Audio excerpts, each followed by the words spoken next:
So we started section 1.4, equation of a circle, on Wednesday. And so we got through the first page and we were working on this exercise at the top of page 2.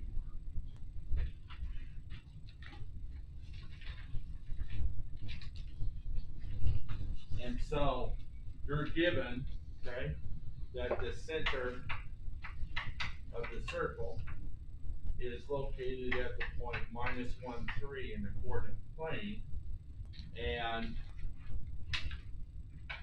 it passes through the point, the graph of the circle passes through the point 6, 2 in the coordinate plane. So using that information, we came up with the equation of the circle in standard form of x plus 1 squared plus y minus 3 squared is equal to 50. Okay? And that's where we ended it. Okay? Now, the second part of the problem asks you to find the x and y intercepts. Remember, x-intercepts are where the graph crosses or touches the x-axis, and y-intercepts where the graph crosses or touches the y-axis. Okay? So I'm going to draw you a crude picture, okay, graph of this circle. And whenever I graph a circle on a coordinate plane, I have to draw the circle first, and then the x and y axis, or I can't get it right. Okay? So the center is located at the point -1, 3. Here's my y-axis, okay? And then my x-axis is roughly right here. So this is the origin, right? 0, 0. And here's x equals -1 on the x-axis, and here's y equals 3 on the y-axis. And so here's the center, okay, at the point -1, 3, okay? If I draw the x and y-axis first, I can't get the center, I can't get the circle drawn correctly in the right position. So I draw the circle first and then the x and y-axis. All right, so let's do the x-intercepts first. So you can see that the graph crosses the x-axis in those 2 points, right? So what are those 2 values of x?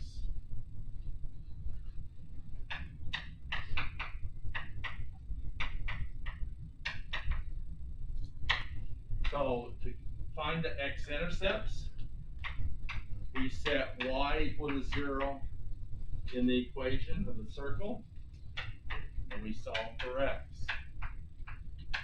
Right? Because these 2 points where the graph crosses the x-axis, the y coordinate is 0.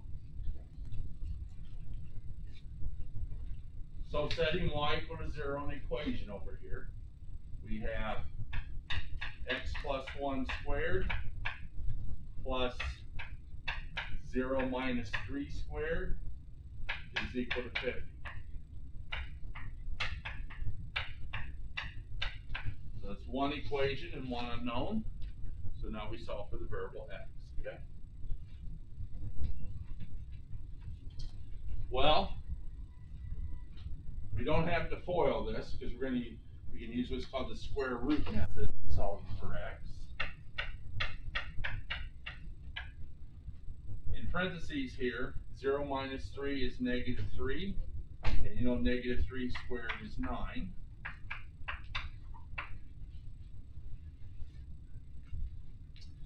And now, in solving for x, right, we subtract 9 from both sides. We have x plus 1 squared is equal to 41. And now we have a quantity squared on the left-hand side, right? So what undoes squaring? Square root, right? So we take the square root of both sides.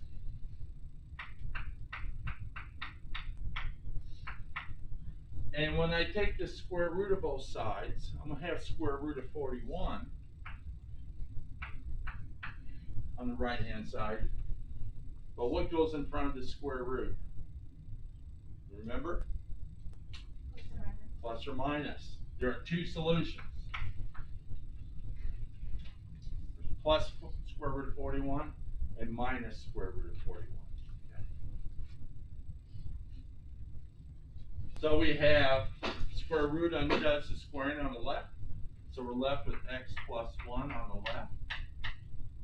And plus or minus square root of 41 on the right. So now we have to move the plus 1 to the right hand side, right, by subtraction. You got to subtract 1 from both sides. And I would encourage you, whenever you do this, whenever you got to add or subtract something to the right hand side where you got the plus and minus, put it in front of the plus and minus. Otherwise, you make a mistake if you put it behind it. And so we have x is equal to minus 1 plus or minus the square root of 41.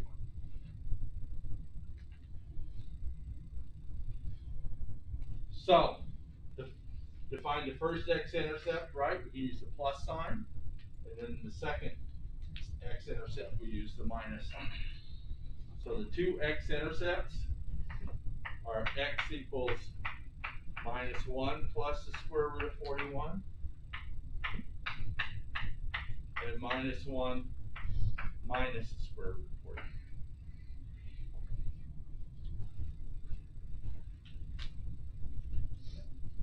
So, this point right here, where the graph crosses the x-axis, its exact value, right, no decimal values, its exact value is minus 1 minus the square root of 41. And where the graph crosses the x-axis here, that's at x equals minus 1 plus the square root of 41. Okay. The exact value of x, okay, no decimal values. All right. Now to find the y-intercepts, where the graph crosses the y-axis, okay? So where the graph crosses the y-axis is this point up here and this point down here on the y-axis. Okay. So to find the y-intercepts, we set x equal to 0 and solve for y. Okay. So in our equation, we put x equal to 0.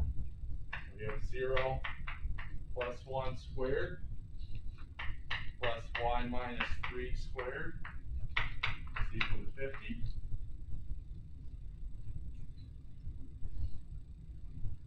Well, 0 plus 1 is 1, and 1 squared is 1.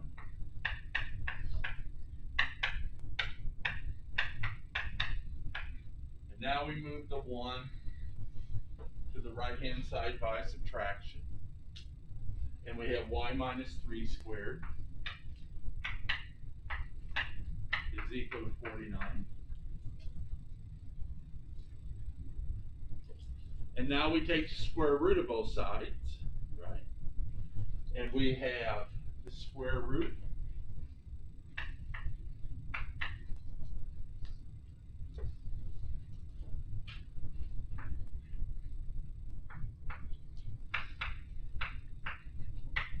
of y minus 3 squared is equal to plus or minus square root of 49.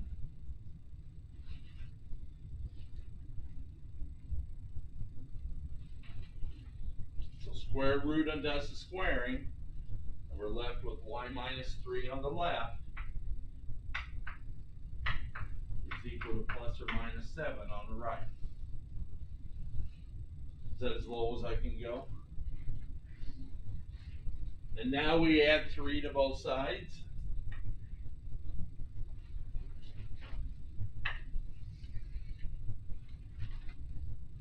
we have y is equal to 3 plus or minus 7. Now you use the plus sign to get the first y-intercept and then use the minus sign, right? So we have y is equal to 3 plus 7. And y is equal to 3 minus 7. Actually, I'm running out of space. Let's do it over here. So, y is equal to 3 plus or minus 7. So that means y is equal to 3 plus 7. Y equals 3 minus 7 are the two y-intercepts. Okay. So y is equal to 10 is one y-intercept. Y equals minus 4 is another. So that gives you the location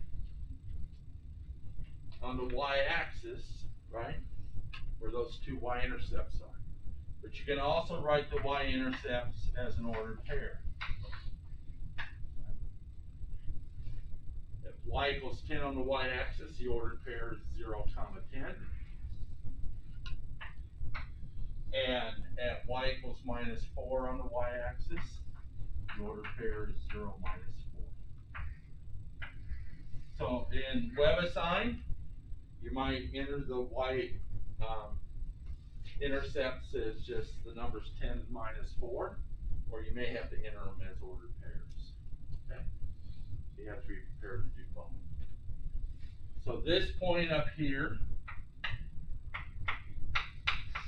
that y-intercept is the ordered pair 0, 10, and this y-intercept down here is the ordered pair 0, minus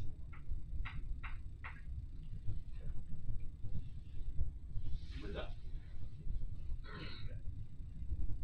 And so the strategy for finding x and y intercepts for any equation, to find x-intercepts, you always set y equal to 0 and solve for x.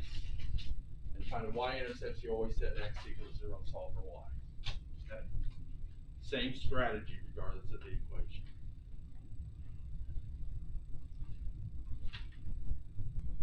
All right. Any questions on that one? All right, let's take a look at the next exercise.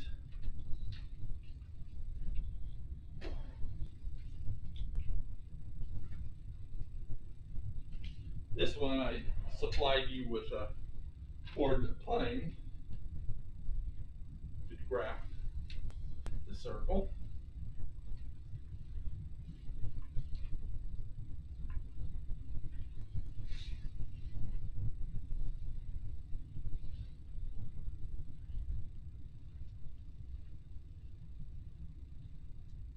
All right, so find an equation of the circle centered at minus 4, minus 1.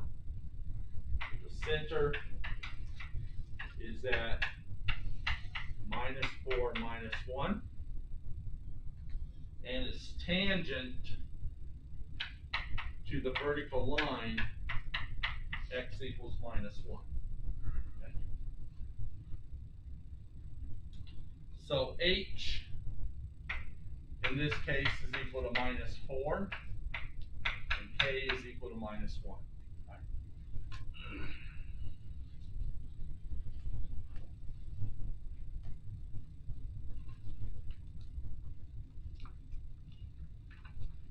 Remember, the equation of the circle in standard form is x minus h squared plus y minus k squared is equal to r squared.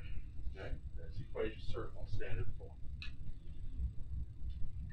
So substituting for h and k, we have x minus a negative 4 squared plus y minus a negative 1 squared is equal to r squared. Okay. Well, you know, minus a negative is plus a positive. So we have x plus r squared. And then y minus a negative 1, same as plus 1.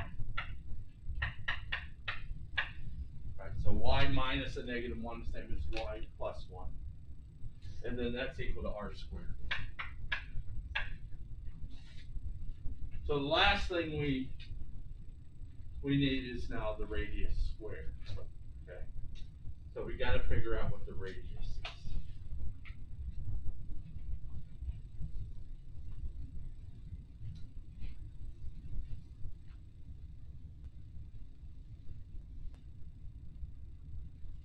Well, I provided you with a coordinate plane. And this is refer what the word tangent means. Tangent means to touch. Okay? So here's our coordinate plane. I provided you one. And here's the order, x equals, so here's x equals minus 1, minus 2, minus 3, minus 4. I drew this wrong. Let me start over.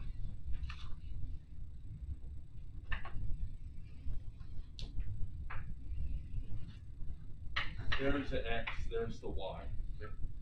Because we're actually, this circle centered at minus 4, minus 1, right? It's to the left of the y-axis. So here's x equals minus 1, minus 2, minus 3, minus 4, minus 5, minus 6, minus 7, minus 8, minus 9, minus 10. Okay? So here's minus 1, minus 2, minus 3, minus 4, minus 5, minus 6, minus 7, 8, minus 9, minus 10. Okay? Now you have all that. Okay? Now the center of the circle is at minus 4, minus 1.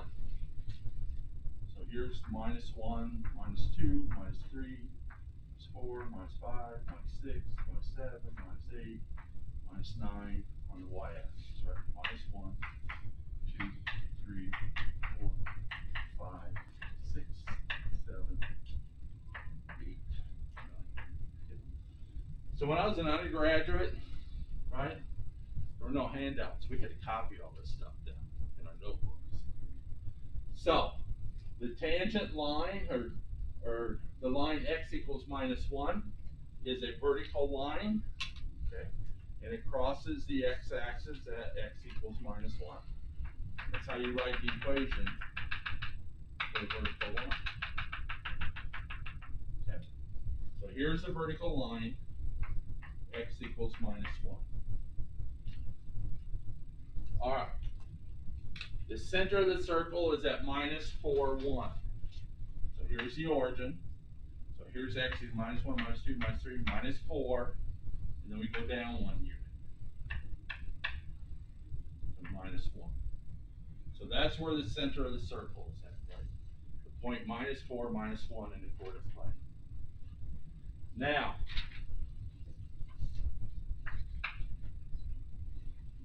tangent means to touch, okay?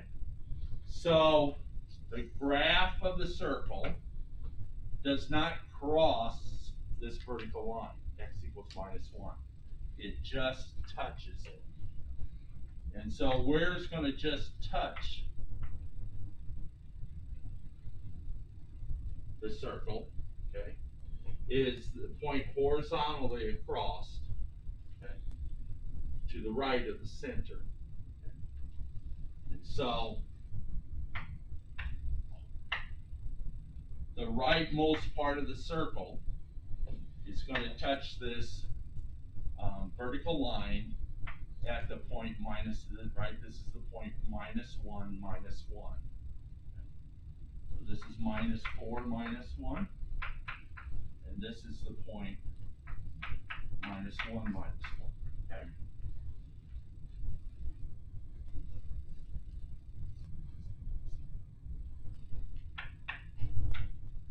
And then the leftmost part of the circle will be at the point minus 7, minus 1.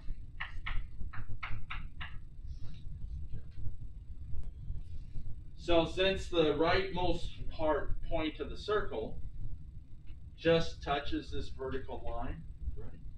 And here's the circle, or here's minus 4 minus 1. What's the distance between the center and the rightmost edge of the circle?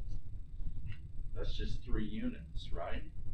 They both have, you could use the distance formula, but they both have the same y coordinate. And so the distance from the center to the rightmost edge of the circle is just the difference in the x coordinates. Okay? Minus 1 minus a negative 4 is equal to plus 3.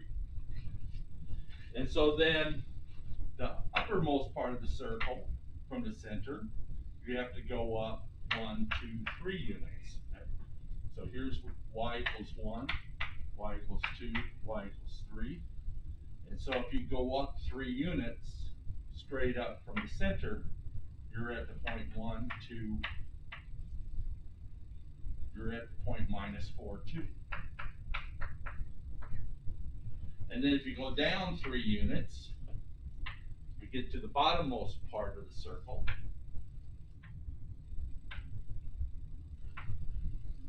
And you're at the point minus 4, minus 4.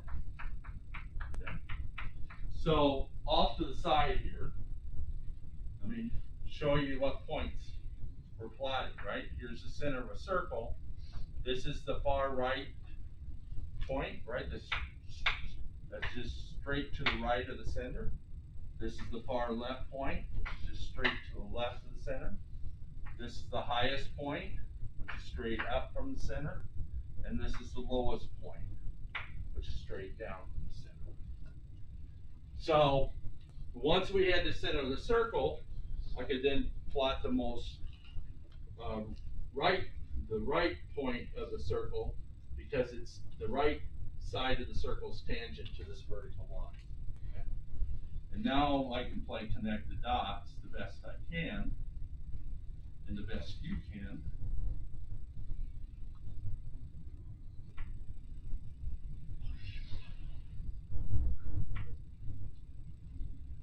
I mean, that doesn't look like a very good circle, but that's the idea.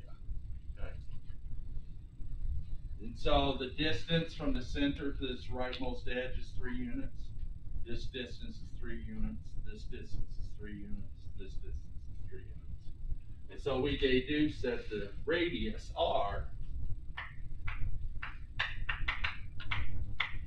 is equal to 3. Okay. Just because we know where the center is, and we know the right edge of the circle is tangent to that vertical line. And we know the distance from the center to the right edge of the circle, right? The distance from the center to that vertical line. Okay.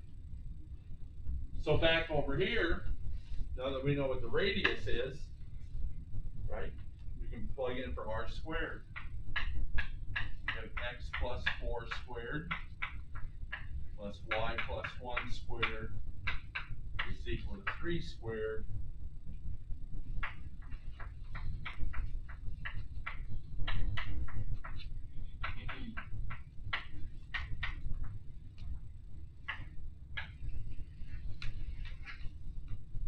and finally we're done.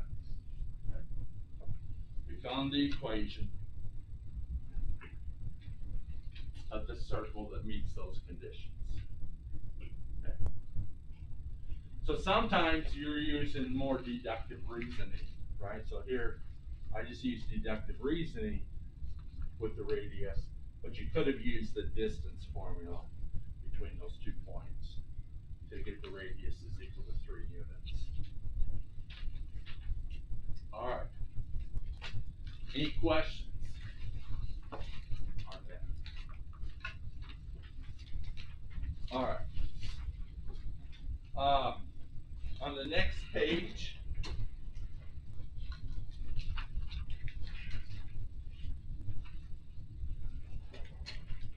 another way to write the equation of a circle is, this is called general form, okay? And it's x squared plus y squared plus ax plus by plus c is equal to 0. And a, b, and c are real numbers, right? Also called coefficients. And so this is not in standard form. And so in order to find where the center of that circle is located in the quarter plane, we have to use a technique called completing the square. And in using the completing the square technique, we take advantage of what are called perfect square trinomials and perfect squares. Okay? And so just to give you a quick illustration,